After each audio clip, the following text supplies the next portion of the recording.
কেন্টাকির আরও একটা পর্বে স্বাগত নিউ জার্সি থেকে। এই উইকেন্ডে ওয়েদার খুবই ভালো, সেই জন্য আমি এই বাইরে বসেই এই রেকর্ডটা করছি।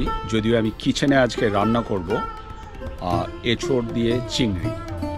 তো সেই একই গল্প, এখানে তো এঁচোড় ফ্রেশ এঁচোড় পাওয়া যায় না, পাওয়া গেলেও ওই বহু ঝামেলা আর কি, কাঁঠাল কিনে এনে এঁচোড় তৈরি করা বহু ঝামেলা। সেই জন্য আমরা ফ্রোজেন এঁচোড়ও কিনে এনেছিলাম এই বাংলাদেশি দোকান থেকে।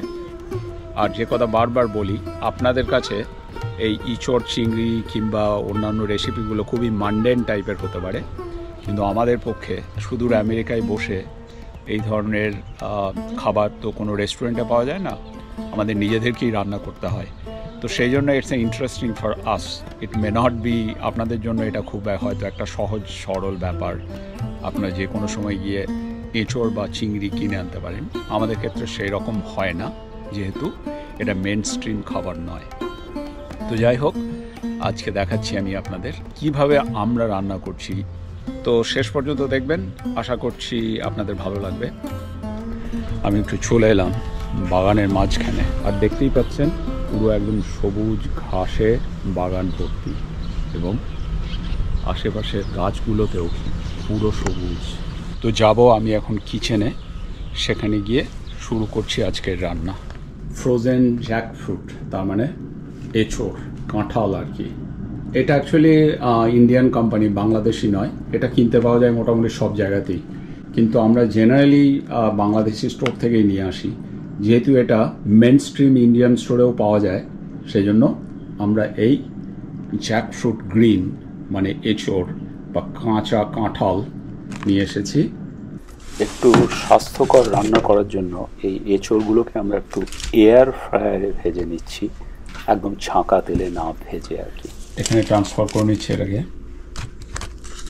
দেশেতে বা কমার্শিয়াল রান্নাঘরে অবশ্যই এটা তেলে ভাজা হয়। এ হলো এয়ার ফ্রায়ারে ভাজা এঁচোড়। তো এঁচোড় চিংড়িতে আমরা আলুও দেব, সেই জন্য আলুটাকেও ভেজে নিচ্ছি। দেখুন, খুবই অল্প, আলুর খোসাও ছাড়াইনি। এবার এই আলুটাকেও ডিপ ফ্রাই মোডেই দিচ্ছি। ফ্রেঞ্চ ফ্রাইজ মোডে দিলাম। 20 মিনিট আমার লাগবে না, এটা কমিয়ে আমি এটাকে জাস্ট সময়টাকে 7 মিনিট করে দিচ্ছি। তার মানে মোদ্দা কথা 7 মিনিট ধরে 400 ডিগ্রি ফারেনহাইটে আলুটা মানে একদম ছাঁকা তেলে ভাজা হবে। ছাঁকা তেলে ভাজা হবে, তেল ছাড়া। কতই রঙ্গ দেখি দুনিয়ায়। তো এই তেল ছাড়া আলু ভাজা হয়ে গেল, দেখে নিচ্ছি।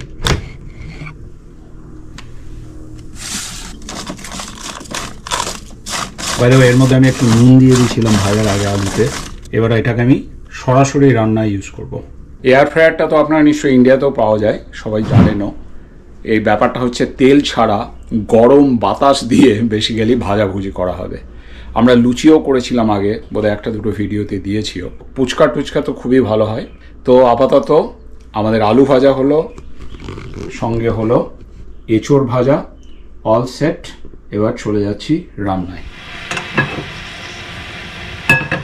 প্রথমে আমি এই যে চিংড়িটা ছিল, সেই চিংড়িটাকে অল্প একটু শর্টে করে নেব, খুব অল্প, মানে জাস্ট সাঁতলে নেব আর কি, বেশি কিছু না। 1 মিনিট করে এপিট ওপিট করে নেব।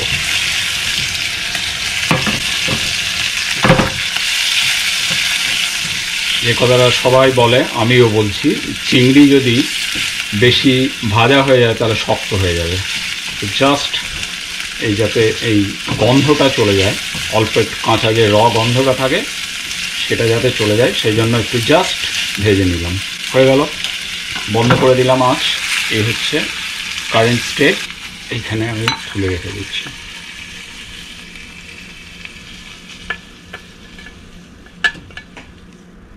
এবারে শুরু করছি আসল রান্না।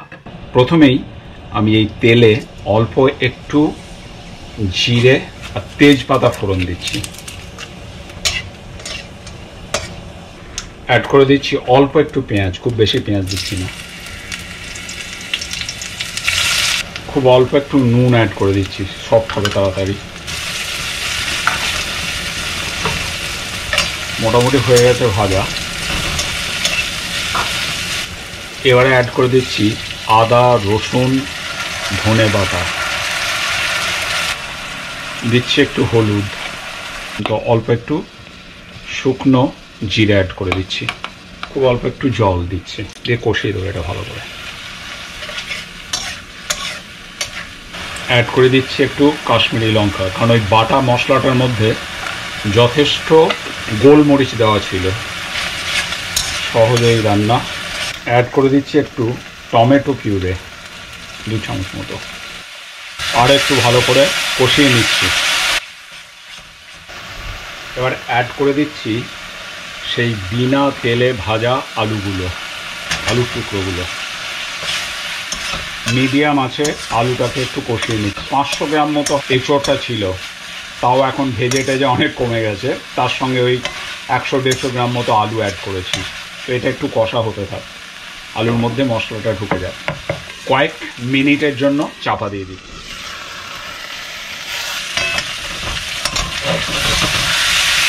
মোটামুটি মশলার গন্ধ চলে গেছে, তেলও বেরিয়ে পড়েছে। একটু জল অ্যাড করে দিচ্ছি, কারণ এটা ধরে যাচ্ছিল তলাটা, আঁচটা বেশি হয়ে গেছিল। এবার এর মধ্যে অ্যাড করে দিচ্ছি সেই যে এঁচোড়গুলো।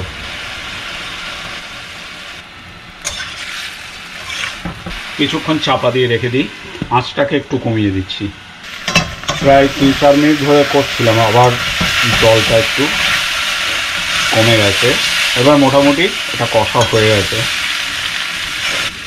এবার এর মধ্যে এই ফুটন্ত গরম জল অ্যাড করে দিচ্ছি। এখন এটাকে এবার মাঝারি আঁচে 7 থেকে 8 মিনিটের জন্য সেদ্ধ হতে দিচ্ছি। প্রায় 6 মিনিট ধরে ফুটছিল, আমি দেখিনি এখন যে অবস্থা। মোটামুটি অলমোস্ট ডান।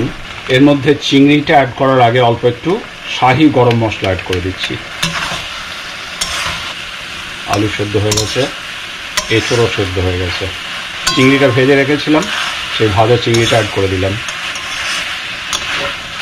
অল্প একটু চিনি অ্যাড করে দিচ্ছি। দারুণ গন্ধ বেরোচ্ছে। খুব অল্প একটু জল অ্যাড করতে হবে, সেই ফুটন্ত জল আবার অ্যাড করে দিচ্ছি। একটু এটা মাখো মাখোই থাকবে তরকারিটা। এইবার এটা মোটামুটি টকবক করে ফুটলেই আঁচটাকে কমিয়ে দিয়ে একটু ধনে পাতা অ্যাড করে দেবো। এই যতক্ষণ না ফুটছে ভালো করে, ততক্ষণ একটু চাপা দিয়ে রাখি। অ্যাড করে দিচ্ছি অল্প একটু কুচানো ধনে পাতা। অ্যাড করা হলো ধনে পাতা। এবার এটাকে চাপিয়ে দিয়ে বন্ধ করে দিলাম। এটা কিছুক্ষণ দমে থাক, মিনিট 5 হয়ে গেছে আমাদের রান্না। তো আজকের পর্ব এখানেই শেষ করছি। যদি এই পর্ব ভালো লেগে থাকে তাহলে একটা লাইক, শেয়ার এবং সাবস্ক্রাইব করবেন। ধন্যবাদ সঙ্গে থাকার জন্য। বাই। দেখুন না, নীল আকাশ, কিন্তু সূর্যি মামা একদম মধ্য গগনে ধাঁধা করছে। কাঁচা লঙ্কা সব টবে, আর এটাই হচ্ছে সেই ভূত ঝালটিয়া। তেজপাতা, লঙ্কা, এখানে আছে প্রচুর টমেটো, পেঁয়াজ কলি, সব টবে টবে কিন্তু সবই হয়। এই হচ্ছে বেগুন, সাদা বেগুন। টবের বেগুন গাছে কত বেগুন ধরেছে দেখুন।